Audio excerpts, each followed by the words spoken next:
네, 안녕하세요. 조성재입니다. 제가 무속 관련 영상을 지금 몇 편을 찍었는데 게시판에 많은 분들이 아주 그냥 호응과 비난이 그냥 넘쳐나고 있는데, 호응도 좋고 비난도 좋고 모든 분들이 다 관심이니까 제가 부족한 점은 많지만 제 강의가 좀 서툴지만 그러도 같이 영상을 보시고 우리 민족의 무속이 이런 점이 있었다는 것을 같이 이해하는데 조금 도움이 되었으면 합니다. 그럼 오늘은 구상에, 무당들이 구슬할 때 구상에 차리는 재물에 대해서, 재물이 가지는 의미에 대해서 제가 같이 한번 이야기를 해보도록 하겠습니다. 구슬 준비할 때는 가장 정성 들이는 부분이 재물이에요.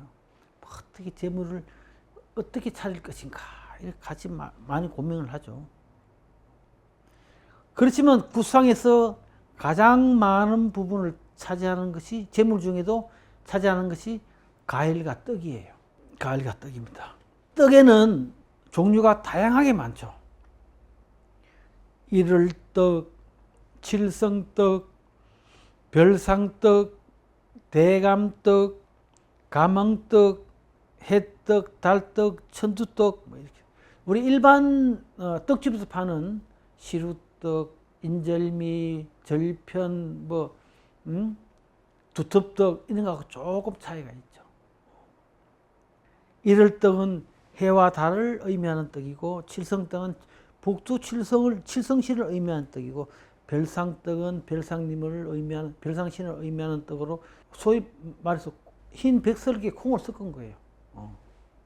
콩떡버스. 대감떡은 시루떡을 이야기하는 거고, 가망떡도 여러 가지 종류가 있어요. 시루떡도 될 수도 있고 백설기도 될 수도 있고, 해떡, 달떡, 천두떡, 이렇게. 천두떡은 별떡을 이야기합니다. 앞에 요 있는 사진이 천두떡과 시루떡과 이렇게 되어 있는 부분, 절편하고 되어 있는 상이죠. 그럼 떡의 원은 어디서 나왔을까? 떡의 원은 저는 당군의 덕에서 나왔다고 제가 최초로 이야기했던 사람이에요. 다른 사람은 당군의 덕에서 나왔다고 공감하지 못해도, 저는 떡은 당군의 덕에서, 떡이라는 말이 나왔다. 덕이라는 게 뭐예요? 덕은 어진 행동으로 많은 사람한테 베푸는 거잖아요. 많은 사람들한테 이로움을 주는 거잖아요. 그러면 덕은 당군 왕금께서 조선을 다스리는 기본 이념이 덕교예요. 덕치로 다스렸다. 우리 한동욱이 나오죠. 덕치로 다스렸다. 그것을 덕교라 그런다. 이렇게 나옵니다. 이것이 바로 홍익인간 이하세계 성통광명으로 이어지는 거죠. 당군 왕금께서 덕으로 백성을 교화하고 다스렸기에 이걸 덕치라고 했다. 덕치는 바로 덕교에서 비롯되었으며, 당군 왕금 사상인 홍익인간 이하세계 성통광명은 덕교로 실천되었다는 것을 알 수 있다. 덕교는 바로 당군 왕금의 크고 넓은 덕으로서, 덕의 가르침으로, 덕은 당군 왕금의 상징이 된 거죠.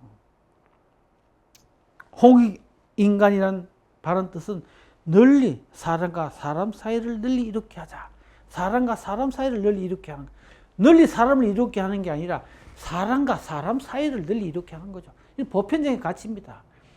나와 내 주위에 있는 사람을 이렇게 하는 것이 홍익인간이지, 내가 사람 전체를 어떻게 이렇게 할 수 있겠습니까? 우리 소시민들은 내 주위에 있는 사람과 사람 사이를 널리 이롭게 하는 것이 홍익인간이에요. 그러면 온 사람들이 다 이렇게 하는 거죠. 또 이분은 그 주위에 이렇게 하는 거고, 서로 다 거미처럼 이렇게 연관돼서 모든 세상이 이로운 세상이 되는 거죠. 그것이 바로 하늘의 도를 실천하는 것이고, 이하세계. 그래서 떡두꺼비 같은 아들을 낳아라란 말은 바로 덕이 두터운 사람이에요. 그런 의미입니다. 예전에 떡을 할 때 떡을 해서 혼자 절대 안 먹잖아요. 다 주변 사람은 나눠 먹어요. 떡은 바로 나눠 먹는 거예요. 떡이 나눠 먹는 게 덕을 펼치는 거죠. 그래서 덕과 떡은 같은 개념이다. 그렇게 이야기합니다. 당군왕금의 덕은 사덕으로 나타낼 수 있어요. 이것은 천부경의 일석삼극의 사유체계가 운삼사성안이 되어 원령이정으로 발전한 것이다. 저는 그렇게 이야기를 합니다. 원령이정은 추나 추동 사기절의 원리와 인이 예지가 되었다. 원령이정은 사물의 근본 원리로 원은 만물의 시작으로서 봄에 속하고 인이다. 인. 형은 만물을 성장시키고 여름에 속하면서 예다. 이는 만물을 키우는 따르는 수로 가을에 속하고 의다. 만물의 성으로 동에 속하고 지가 된다고 하셨습니다. 그래서 사람이라는 것은 제가 사람이라는 것을 이거 늑사자에다 볼람자를 내서 사람이라 그러는 네 가지 원형이정 인의 예지를 다 깨우치고 아는 이걸 볼 줄 아는 사람이 사람이다. 그러니까 예의가 바르고 그런 사람이 사람이다는 거죠. 인의 예지 네 가지를 지키는 인간을 나타낸 말이다. 원형이정과 추나 추종을 살피고 인의 예지를 아는 인간들을 사람이라고 그랬다. 이 이야기예요. 그래서 사람은 믿을 수가 있어야 한다는 의미로 인의 예지 가운데 존재하는 것이 믿을 신이다. 우리 지금 한양 도성이 다 구성이 그렇게 되어 있잖아요. 동은, 흥인지문, 남은 숭례문, 서쪽은 돈이문, 북쪽은 숙정문 이렇게 되어 있잖아요. 그리고 가운데 뭐가 있습니까? 보신각, 종로의 보신각이 믿을 신자가 들어가는 거죠. 바로 종을 칠 때는 그걸 종을 쳤을 때 몇이라는 것을 모든 사람이 믿어야 된다는 거죠. 해떡과 달떡은 둥근 접시 초형 그냥 이렇게 만드는 거예요. 태양과 달을 의미합니다. 이거는 떡집에서 해주지 않기 때문에 무당들이 떡을 쪄와서 무당들이 직접 만듭니다. 천두떡 역시 무당들이 직접 만듭니다. 복숭아 형태로 이렇게 꽉 짜면서 이렇게 만듭니다. 만들고 하늘의 별떡입니다. 천두나 천도 같은 말로서 복두철생을 의미하는 떡이다. 기미떡은 지신에게 바치는 떡이다. 그래서 가장 기본이 해떡, 달떡, 천두떡, 기미떡 이것이 기본으로 들어가요. 그 다음에 이제 떡집에서 뭐 인절미도 해오고 절편도 해오고 뭐 쭉쭉 그러죠. 그 다음에 구상에 바치는 나물은 인간들이 재배했던 나물들은 예전에 바치지 않았어요. 인간들이 재배하는 나물은 거름을 주고 키우기 때문에 불결하다고 해서 인간들이 재배한 나물은 바치지 않았어요. 그래서 자연에서 나는 그대로 송이채, 산에서 송이를 채채, 송이채, 더덕채, 도라지채 산에서 나는 것을 캐다가 바쳤어요. 떡에는 이 떡 시루에다가 꽃을 꼽아요. 꽃을 꼽는데 지금도 항해도 곳에서는 흰 서리화를 직접 만들어 떡슬이 꽂고 있어요. 서리화란 말은 서리가 나무 가지에서 냈을 때 모습과 같다고 해서 그냥 서리화라고 이렇게 무당들이 이야기를 하고 있는데 그거는 잘못된 이야기예요. 그거는 잘못 오해하는 거예요. 설이라는 말은 바로 설에서 나왔어요. 설이라는 것은 세운다는 의미죠. 자, 우리가 설날을 뭐라고 그러면 설날의 의미가 뭡니까? 우리 설날의 의미를 일부 민俗학자들은 서럽다, 낯설다, 뭐 이런 의미로 풀이를 하셨더라고요. 그런데 그거는 잘못 해석한 게 아닌가 생각해요. 설이라는 것은 바로 세운다는 의미죠. 무엇을? 양의 기운을 세운다. 설날 바로 전후, 대부분 전이죠. 입춘이죠, 입춘. 입춘대길 건양다경. 입춘은 뭡니까? 봄의 기운을 바로 세우는 날이 설날이에요. 그래 중국은 설날이라 안 그러면 뭐라 그럽니까? 중국은 춘절이라고, 춘절. 우리는 설이라 그래요. 그 설을 가지고 새롭다, 낯설다 이렇게 잘못이다. 봄의 기운을, 양의 기운을 바로 세운다. 그래서 설날이다. 저는 그렇게 생각합니다. 그래서 서리화라는 것은 서리 모양의 꽃이 아니고 동이조의 정신을 바로 세운다. 삼신 할머니의 이상을 바로 세운다. 그렇게 풀이를 해야 된다. 떡은 당군 왕검의 사덕을 나타내며 떡시루는 조선의 국경을 의미합니다. 이 나라를 세운 민족이 바로 동이족이라는 것을 나타내기 위한 시루. 그래서 이런 당군 왕검의 나라라는 것을 당군 왕검이 세운 나라를 바로 세운다는 의미로 서리화를 꽂는다. 이렇게 해석을 해야 될 것 같습니다. 이를 떡시루 안에 세발심지를 놔요. 세발심지는 칠성님께 혹은 불사님께 기원하는 의미로 사용하고 있어요. 여기서 세발은 조족, 세발, 세족, 조족으로 세발로 생각할 수 있어요. 세는 조이므로 그럼 세발심지는 바로 삼조고라고 볼 수도 있어요. 삼조고는 다 아시죠? 삼신의 뜻을 알리는 태양의 서로 삼신의 사자라고 볼 수 있어요. 우리 삼조고를 언제부터 알았어요? 우리는 삼조고를 몰랐어요. 주목 나오기 전까지 몰랐어요. 또 2002년 월드컵 할 때 붉은 악마 나오기 전까지 삼조고 몰랐어요. 우리가 2002년 붉은 악마를 외칠 때 삼조고는 어느 나라 가슴에 삼조고가 달려 있었어요. 일본 축구 선수들 가슴에 삼조고가 달려 있었어요. 우리는 우리의 상고사를 잊어버리고 우리의 역사를 망각하고 우리의 역사를 인정하지 않을 때 일본 축구협회는 삼조고를 일본 축구협회 엠블럼으로 만들어서 달고 나왔어요. 그걸 아시는 분이 그 당시에 몇 분이나 계셨을까요? 저는 그걸 보고 너무나 충격받았어요. 아, 우리가 상고사를 망각하고 우리 역사 아니라고 외칠 때 일본 애들은 삼조고를 가져가 버렸구나. 우리는 기껏 주몽 드라마에서 삼조고를 알게 되고 또 삼조고가 일부 사람들이 상표 등록을 하고 뭐 이런 것을 할 때 일본 축구협회에서는 삼조고를 축구협회 엠블럼을 가져가 버렸어요. 얼마나 좋아요. 두 발로 축구하는데 세 발로 하겠다는 의미. 얼마큼 잘하겠어요. 세 발로 하면. 삼조고는 우리 동이족, 우리 민족만의 전유물일까요? 우리는 지금 삼조고를 어디 뭐 공식적으로 사용하지도 못하는데 뭐 제야 있는 분들만 삼조고를 이야기하죠. 일본에서는 축구협회에서 엠블럼을 사용하고 있지만 그런데 삼조고를 과연 뭐 삼조고를 우리 동이민족, 우리 민족의 상징물이다 이렇게 주장할 수도 없죠. 치우쳐나 우리 민족 조상이다 이야기할 수도 없어요. 중국 조상으로 되어 있습니다. 지금 구상에 또 바치는 것이 두부를 바칩니다. 두부는 팔각 모양으로 바쳐요. 사각 두부를 이렇게 자르면 팔각이 되는 거죠. 팔각 바치는 거예요.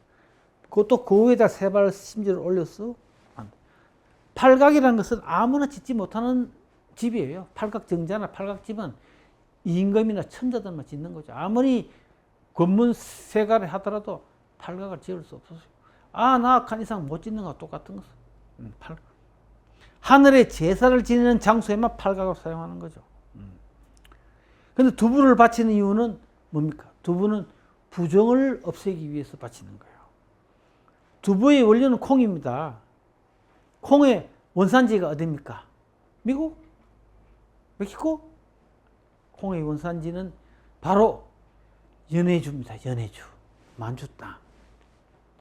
그 앞에 두만강이 있잖아요. 두만강. 두만강이 뭡니까? 콩두자. 콩을 가닥 실은 배가 왔다 갔다 했다는 거죠. 두만강이 있다는 것은. 우리가 태평성대가 뭐 태평세월. 콩을 골고루 나눠 먹는 시대가 태평세월이에요. 우리나라는 한중일에서 콩을 콩두자로 사용하는 나라가 한중일 세 군데 있지만 우리나라만 유일하게 콩을 태로 사용을 합니다. 콩태자로. 태. 서리태, 백태 이렇게 이야기하잖아요. 왜 콩을 태로 사용했을까요? 태자가 가지는 의미는 뭡니까? 태고 쪽에 옛날에 아주 오래 최초로 서리태, 백태 콩에 태자를 붙인 이유는 콩이 연해주에서 우리 민족이 최초로 가장 오래된 농사지었던 농작물이다. 그래서 최초로 농사를 지은 농작물이기 때문에 하늘에 제사 지낼 때 처음으로 바쳤던 곡식이다. 하늘에 처음으로 바쳤던 곡식이기 때문에 이 곡식은 신성한 힘을 지니고 있다. 이렇게 생각해서 콩은 부정한 것을 쫓아내는 힘을 가지고 있다고 믿었어요. 그래서 무당들이 콩으로 부정을 치는 겁니다. 그래서 콩으로 만든 두부를 가지고 구상에 올리고 교도소 갔다 나온 사람한테 두부를 먹이는 거예요. 콩두자 자체도 제기 모양으로 되어 있어요. 콩은 최초로 인간이 하늘에 바쳤던 음식이다. 그런데 보통 인간들이 사용하는 그 당시 모든 도구나 이런 것들은 인간들이 사용하기 위해서 만든 건 하나도 없어요. 하늘에 제사를 바치는, 제사를 지낼 때 사용하기 위해서 만들었다가 제사가 끝나고 난 뒤에 인간들이 사용하게 된 거죠. 구상에서 올리는 것 중에 가장 소박하지만 중요한 의미를 가지는 게 옥수 세 그릇이요. 옥수 세 그릇. 뭐 5그릇 올릴 수도 있고 그럽니다. 그래서 옥수는 특정 신에게 바치는 의미라기보다 물의 원천인 북두칠성에게 바치는 의미가 아닌가. 근데 신령님한테 바치는 건데 북두칠성에게 바치는 것이 아닌가. 성기옥형에게 바치는 것이 아닌가 그런 생각합니다. 북두칠성, 즉 칠성신은 도교에서 유입된 신이라고 이야기는 하지만 저는 오랜 옛날부터 우리 민족의 원초적인 신이라고 생각합니다. 칠성신을 가장 받들고 신봉한 나라가 고구려예요. 고구려 강계토왕의 문장이라는 우물정자는 강계토왕의 문장이 아니고 칠성신을 의미하는 부호입니다. 부호. 그래서 칠성신은 제1성은 천추성 또는 생기탐낭성이라 그러죠. 여기서 하늘의 물이 생성돼서 땅으로 떨어진다고 생각합니다. 생기탐낭성. 제2의 천성성 또는 천을거문성. 이것은 하늘의 선운보 또는 보물창고. 그래서 우리는 복주머니를 의미하는 거예요. 복주머니. 정기성. 정기성 또는 화의 녹존성. 정권성, 육살묵공성. 제5성 옥형성 또는 오기염정성. 제6성 계양성 또는 연년무곡성. 칠성신에 대한 신격을 설명할 때 그때 다시 한번 자세히 설명을 해드리겠습니다. 제7성은 요광성, 파군절명성. 제7성은 바로 초제를 지내는 별이기도 합니다. 일을맞이를 할 때는 반드시 동이를 타고 구슬합니다. 동이를 타고. 동이는 제가 일전에 말씀드렸죠. 물동의 비밀에서. 동이는 그 시대의 영웅들의 정자를 담아놓은 항아리다. 정자를 보관한 항아리다 이야기죠. 물동이를 타는 것은 그 정자를 잉태하는 의식이다. 동이는 당곰왕검의 후손인 동유종이 만들었다는 의미에서 동이라고 그랬을 것이다 이야기입니다. 그러나 구상에 차를 바치는데 불사상에는 특별히 후추차를 바치고 대추차, 확률차를 바쳤어요. 불사맞이를 할 때는 불사삼전이라는 것을 준비해요. 불사삼전. 불사삼전이란 불사전. 불사삼전은 옆에 있는 이것이 불사전입니다. 이것이 불사전. 여기 고비전, 여기 전빨이라고 쓴 충청도 법사들이 하는 설경이죠. 불사는 바로 천둥번개를 형상한 것이에요. 근데 불사라 그러니까 일부 무당들이 불교의 스승으로 오해하는 사람이 많아요. 불사는 천둥번개를 의미해요. 일본 신사 본당 입구에 매달린 카미나리와 같은 거예요. 카미나리. 이 카미나리예요. 착착착착착착. 이것이 바로 천둥번개를 의미하는 거예요. 불사전이라는 것은 천둥번개를 의미하는 전안에 신당을 차려놓은 전물상 앞에 불사전을 그려놓고 잡신이 접근하지 못하도록 보초를 세운 거예요. 신장 천둥번개를 보초를 세운 것이 불사전이에요. 그러니까 일본 신사도 고마인으로 통과해서 개를 통과해서 본당에 들어가면 본당 입구에 문 열기 전에 종을 치고 나면 이렇게 불사전이 딱 있어. 나쁜 기운을 다 물리치고 안으로 들어오라는 거예요. 이것은 우리의 신당 구조와 똑같아요. 저는 예전에 일본 신사에 가서 제가 돈을 주고 제를 지내봤습니다. 어떻게 지내는지를 체험을 해봐야 우리의 국가 비교가 되니까 똑같아요.